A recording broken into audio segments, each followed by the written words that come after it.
And sometimes when you're pulling an engine out or changing a turbo, things don't go to plan. Hey, this one, some people always want to pull engines apart and have a look and see what's wrong with it. They've already done that for us, so we'll get to that either in this video or the next one. So if you don't want to miss it, you know the deal, subscribe, turn the bell on. But what are you going to do now when you're trying to change your turbo or you're trying to get the engine out, you want the dump pipe off so it doesn't hit the firewall? Well, you got to deal with it and you got to pull it out anyway. And then here we are. This one came off, that one came off, but this one, not so good. It's already rounded when we started. Turbo's been replaced 150,000 Ks ago. So now we've got some other special tools we're going to have a crack at and try and get this thing off. And lucky we keep these nuts and studs in stock. That's all the way in, mate. Let's hit that with a gun and see what happens. So we keep all these in stock. So if this happens, we can replace them. Because you know who doesn't always keep them in stock? Mr. T. No, got to order that in for you. You know, because heaven forbid, you wouldn't really think about bothering to keep something so important in stock to keep your workshop or somebody else out of trouble. You'd have to invest a few bucks to be able to do that. Anyway, that's what we do. Let's see what happens. See if we're lucky with the with a little gun. Give it a good push. There you go, bingo. Bada bing, bada boom, you would say about that, wouldn't you, peoples? Yeah, you want that old stud? Well, the stud's all right, actually. It might stay there. We'll just see what we've got in stock, how many we've got. We'll assess the quality of this engine, just like we'll assess the turbo, if it's any good or not. It's been replaced, I think I already said, 150,000 Ks ago. Maybe I didn't, but you know how it works. We've got to pull this gear off this engine. Bada bing, hey? All right, while it's hanging around here, let's have a quick look at these pistons and see what's going on, see how many cracked pistons we've got. All right, what do we got here? So the main offender, we can't tell here, we've got a fair bit of oil going on there. The main offender looks like number 2. Number 2 is counted from the front of the engine. 1, 2, 3, 4 is how it works. So the main offender is number 2. You can see the crack across the middle. Have a good look at that. And then if you look at this one, see at the front there on the left side, you can see it's going to go as well. This one at the back here, that's got oil and it's black as anything. So this engine, yeah, so I don't know whether it was before, it's done nearly 400,000 Ks. Injectors were changed. Now let's have a look. And a crack starting on the front here on number 1 as well, right? So this engine, you know, it's had its days. It's obviously done its nearly 400,000 Ks. Something's got to give up. And with injectors not being changed for over 300,000 is probably a key contributor. Different people see different experiences, but I'm going to do another video. You know what? Let's make it this video. I need to sit down and think about what I'm going to tell you because this is the video, actually. This is the video. I've just seen this thing at the spur of the moment. It just happens. Let's get this engine on the engine stand, and then we'll continue this video, and I'll tell you when your engine's going to crack a piston. All right, now that we've got it on the stand, it's a little bit safer. It wasn't really unsafe before, but how safe is safe? Anyway. And here's another cracked piston in case for those people that are curious. We've cut the bottom and you can see what it looks like. But anyway, there you go.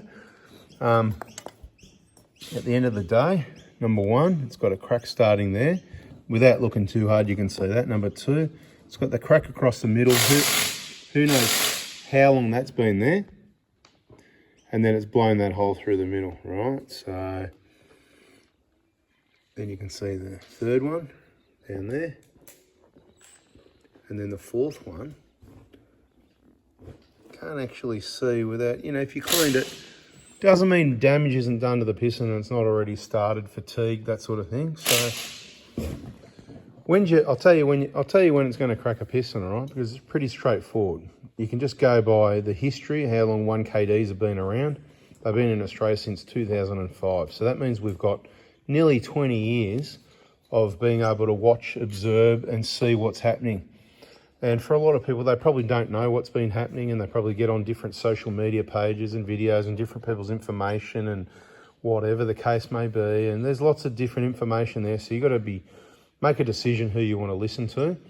And I suppose, you know, have a listen to the information people give and anything, fact check it. Do your own fact checking if you like. So if somebody gives torque specifications and somebody else says, well, that's wrong, it's this, well, then you go and find out what is right. And then the person that gives you the right information, they add some credibility to them, and the person that gave all the wrong torque specs take a bit of credibility away. I think that'd be a fair way to measure, the credibility of the information. So my credibility, let's just say it isn't much. I'm not here to prove credibility. I just been working on these for a few years and got a little bit of experience with them. So I'm just going to share what I know, and that is, I suppose early days, there wasn't an issue. It's just like, you could talk about the 1GD FTV now. I'm not saying there's no issues. There's plenty of issues, but they're in Toyota dealerships. A lot of people don't know about them yet. They're only been around, it's coming up to sort of 7 or 8 years, that sort of thing. A lot of them haven't done a really high amount of Ks. Like, there's not a lot that have done 300,000 or 400,000 Ks like these have. They've done less than 100 or 100 or 150 or 200 or 200 and something thousand kilometres. Okay, and for a lot of people, they work really well. Same as the 1KDs do for a lot of people. They work really well, no problems at all. So don't start talking about the pistons are no good, because they can't do 400,000 Ks and then crack if there's something wrong with them. If there's something wrong with them, how did they last 10 or 15 years? If they're rubbish pistons and they're no good, how can they do heavy towing caravans around Australia with a 4-cylinder engine, and that's what happened with this engine. It's done nearly 400, and then later it cracks a piston. So just think about these things. Try and work that common sense and try and work it out. Now, at the end of the day, I'm saying at the end of the day too many times, I know, but what used to happen back then, back in the day, 10 years ago, whatever it was, even longer, when there was a cracked piston, it was quite often at 80,000 Ks. So your piston's going to crack at 80,000 Ks. Well, no, not necessarily, but maybe. It depends if you listen. So 80,000 Ks, there might be one. There might have been a one at 100, one at 120, at 130, 140, 150. I've got to tell you, right, from about 10 years ago when I started closely monitoring how many kilometres, for a long time, I could say the most common time these crack a piston was between 160 and 210,000 kilometres, okay? Now, yeah, that is my information from what I've seen and my experience specialising in these for about that sort of period. We're talking about the last 10 years, right? So information from about 10 years ago. That's what it seemed like then. About 10 years ago, that could mean 12, 11, 8 or 9, about 10 years ago. That's what about is. Okay, so you're all worried, you think you're going to crack a piston at 160, 210. Well, what you got to remember was that was a lot of 120 Prados, and 120 Prados have got different injectors. Now, there's a lot of people that work on engines, or some people that work on engines, or they might have equipment to work on engines and rebuild engines, sell engines, but they wouldn't have the faintness about diesel combustion and injectors and fuel systems and everything else on a vehicle and how they're used, and really they haven't spent the time. I've spent the time. I use the vehicles. We own the vehicles. We use the vehicles. And in the workshop, we see what happens. And obviously across our wide social media groups, pages and YouTube channels and comments and stuff like that, we get a lot of feedback from people on what's happened, credible stuff, like people we've actually met, people that come in the workshop, not just, people talking on the internet, So why is it now that what we're seeing, look, other companies see different things, that's fine, they can see what they see, but if somebody's engine is now cracking a piston at 100,000 Ks, that's simply because, it's quite simple, it's because it's got a chip, a tune, a remap, someone's had the pipes off, contaminated the injectors, one of those few things. It's got bad fuel contamination, or it's a 4-cylinder, it's been towing 6 tonne around the hottest, hardest environments in Australia, and that'd probably do it even if it was running in reasonable condition. But that's going to be on the very outside as far as excuses go, if you like, if that's what this is, excuses, or like I said, I'm going to tell you when yours is going to crack a piston. So back then in 2007 and 2008 and 2009 when it was 120s, so when they cracked the piston in 2010, 11 or 12 or whatever it was around there, they were much lower Ks. The injectors weren't as good. They were more prone to contamination. They didn't have the DLC coating because it is all about combustion. It's well documented by Toyota, and people like to flash different Toyota documents around online. I'm not going to bother with it. We produced some documents. People sent us some documents. Doesn't matter where we got them from. We shared things around, and things go around. It's well documented by Toyota in whatever country, more than one, that at least one of the documents talks about the injectors and wrong combustion. And obviously it's, diesel specialists. People that understand diesel know that it's to do with combustion, which is why pistons crack. Because otherwise you'd be telling me The Ford Ranger pistons are crap as well. So all these companies are just all making crap pistons, apparently, right? So when somebody tells you, oh, you do this to the piston, or you do that, or you use these pistons or those pistons, well, just think again, because it's not necessarily always right. And I'm not going to go whether it is or not, because there's different options for pistons. We just prefer the genuine pistons. Toyota, in the money they spend in their engineering, are probably one of the best options. And from what we've seen, they've lasted the longest. As I said, we do in other videos, we've got examples of people's pistons that are cracked under 100,000 Ks with these awesome pet kitten pistons that have been petted, and you know, it just doesn't work out. Okay, so back then, let's say the older. So what's going on now? So what we're seeing now is a lot more people that aren't cracking pistons. Nobody's cracking pistons. From what we see, nobody at all whatsoever in our maintenance groups are cracking pistons at all whatsoever under 200,000 kilometres. So it's just not happening, right? So what I'm going to tell you is, right, so the older ones, so if you've got an old 120 and the injector maintenance and all the maintenance has been done, you might be okay. But if you've got an old 120 that made it to 2 or 3 or 400,000 Ks without the right injector maintenance,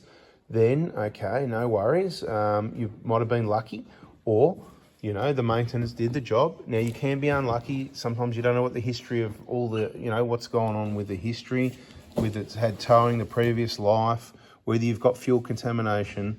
There's some unknown factors. But in our groups, our maintenance groups, I call it, like the VIP group, there's no problem. Okay, now when somebody does crack a piston, the very rare one here every now and then, out of all our maintenance groups, I'll call it that just to keep it simple, it's normally about 300,000 Ks, more or less, okay? Any cracked pistons I hear of people these days, and I don't hear from people very much anymore about cracked pistons, because the information's all in the videos, and they sort of, when they go and get the remap and the tune, they've kind of told me to shove it, but it doesn't bother me. You can tell me, it's not my car, it's not my engine. I'm just giving the information, sharing the information so that you can avoid this happening to you, right? From what we see, and I could be wrong. Let's just say, look, I could be wrong about all this, but I'm seeing from people doing all the maintenance, the engines just keep going and going. Now, the very odd one that does end up with a cracked piston like this are usually the ones that injectors have been done late. So if there is no chip tune remap, which is the main contributor, I'll say, you know, going by numbers, like I said, other people have said it's close to about 50% of what comes into their workshops. What I would say is it's even higher than that. And some of the people that say no chip, no tune, people aren't always honest, are they? Okay, so I'm just going to be honest as I can with the information I've got. I've got no reason not to be. I'm not Toyota. I don't need to, you know, if Toyota are doing videos, as in Toyota Motor Corporation Australia or Japan are going to do videos and tell people documents and share documents and tell everybody what's going on, then obviously go by what they say, because it's probably true and correct. And there is some documents, so check those out. So when's your pistons going to crack? Well, you know, the thing is, they might crack at 300,000 or 400,000 Ks, because did you leave your injectors? Okay, so the later injectors from 09 onwards, they're a lot better injector, but they're still not full DLC coated. They were DLC coated from the manufacturing in 2010 on and off, which got into 2013 onwards vehicles. So it's going to be really rare for a 2013 onwards to crack a piston if you've done your injector maintenance. Now, I say that, so doing your changing them at 300,000 is not doing your injector maintenance. And that's sort of what's happened with one of the engines we did recently. It was I think it was about a 2013, 12, 13, 14, somewhere like that. It'll probably be full DLCs. I think the injectors might have got changed at about 300,000 or just over. And shortly afterwards, you know what happened, right? Something like this. And that's just because the injectors have been there too long. So the damage, like, you know, this is what I'm trying to say. This doesn't just happen overnight. It doesn't just go all of a sudden you're driving along and it goes from, let's say this was a perfectly good piston, not really, but let's say it was, from that to that, because bang, in a moment. No. What happens is you'll see little, you know, cracks, like, see that one down there? You'll see that developing. So if that happens with your old injectors, it's still like that. And then you put new injectors in, it's still like that. It doesn't fix, new injectors doesn't fix the piston. So you've got to do the injectors before it's too late. But stay tuned and watch all the other videos in the injector information playlist so you don't end up with the wrong injectors. When I say the wrong injectors, all the remanufactured and the counterfeit stuff that's out there, there's just so much of it, well documented again by Toyota. Okay, these cracks, they don't just magically appear, and they don't go from that to this in like 1 kilometre, 2 kilometres or 100 kilometres. It all depends how you're using the vehicle. So if you had cracks, even say a little bit less than that, just developing, and you just changed your injectors and cleaned your intake and did everything, followed our guideline, the vehicle could go for thousands of kilometres before this happens. But this is probably inevitable if your pistons are like that. And even if you don't see a crack in it like that, it could be inevitable anyway, but it might take 50,000 Ks. I don't know. That's what I don't know. I don't know if it's going to take 20,000, 50,000, how bad that's got to be. And if we can't actually see anything yet, you know, there's all these variables. But what you got to understand is, I hope you can appreciate that this here doesn't happen. We've got 2 other pistons here that are showing cracks that I'd put my money on. They could stay like that a while, right? And if they don't, well, that's kind of telling us something. What's going on here? If, for example, this whole engine full of pistons went for 400,000 kilometres, no cracked piston, and then all of a sudden at 400,000 kilometres, we've got a cracked piston and 2 more right next to it, that tells us there's a serious problem with combustion, right? So hope you're with me on this. Toyota say it's all about the combustion.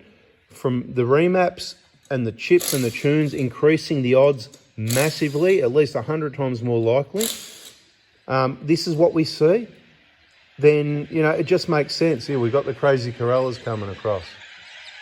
Anyway, when's your engine going to crack a piston? Well, if you've done all your maintenance, including your injector maintenance, it's probably not going to crack a piston.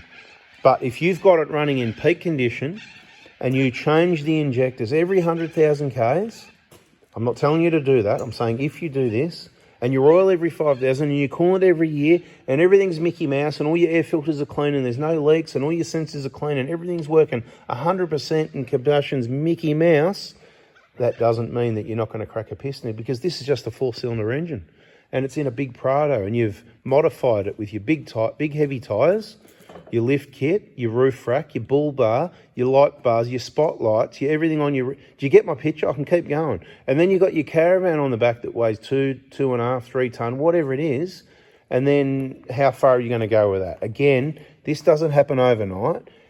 If the engine's working in peak condition, I can't guarantee that if you try and haul around 6 tonne for tens of thousands of kilometres, that this isn't going to happen. Because as you can see, it's just a 4-cylinder engine. Now, I've talked about it in other videos. You might want to check those out. Subscribe, turn the bell on. There's going to be more videos. We've got some other interesting points to come up about cracked pistons and engines, and a bit more about why we think just having that brand new genuine engine is the go. Rebuilds. Okay, let's look at the rebuild option here. This is a 400,000 K engine. To rebuild this and get it back to like a new engine, I believe all the parts, the machining and the costs, it's just not worth it. And when you look at the small difference between the cost of the brand new genuine option and the rebuilt one, you just know that the brand new one costs a little bit more, not much, and it's just done right, and it's 100% brand new. There's no question about it, and there's no mistakes being made by someone that was trusted to do the job right this time. Anyway, I've waffled along long enough. Bada bing, bada boom. Here's another cracked piston. There's a bit of information for you to contemplate. We are actually obviously doing some work and then some workshop maintenance and then restocking and all that. Then we're going to take a bit of a break. And by the time we get all this done, because we're fully booked, it's probably going to be sometime in August before we are back on deck. So stay tuned on our Prado Hospital Facebook pages. We're letting you know when we're back on deck. We've obviously got those injector kits there if you want one. That way you will only get brand new, genuine injectors, all the pipes, all the seals and gaskets, everything you need with the VIP group amongst thousands of people that have done the same sort of thing. Their maintenance and their vehicle is reliable if you follow these guidelines. Like I said, I can't guarantee it if you've done 300,000 Ks, but I would still suggest it's probably a good idea to do the maintenance, because there's a good chance your pistons don't already look like that. So don't assume they do. Some people talk about changing, maybe we should just change and put these better pistons in. No, whatever you do, don't pull an engine out or change pistons before there's something wrong with the engine. That's ridiculous. Just have your RAC total care so that you can get towed back to whoever you choose for your engine replacement in the event of worst case scenario. And I highly recommend the maintenance, whether it's late or not, because most of the time, 99.9+% of the time, even if you're late on the maintenance, This isn't actually a big problem. Some people say it's a big problem. Well, there's hundreds of thousands, millions of 1KDs, right? There's actually millions of them. I don't know if there's a million in Australia. There's definitely many hundreds of thousands in Australia. And of course, there's a lot of these engines. And so you're going to hear about a few cracked pistons here and there. And from the numbers that I've heard, basically, I think they're a really good engine because I see the people doing the maintenance, following the guidelines, and for the most part, everybody's okay. Bada bing, bada boom. I've waffled way too much. Catch you in the next video. See ya.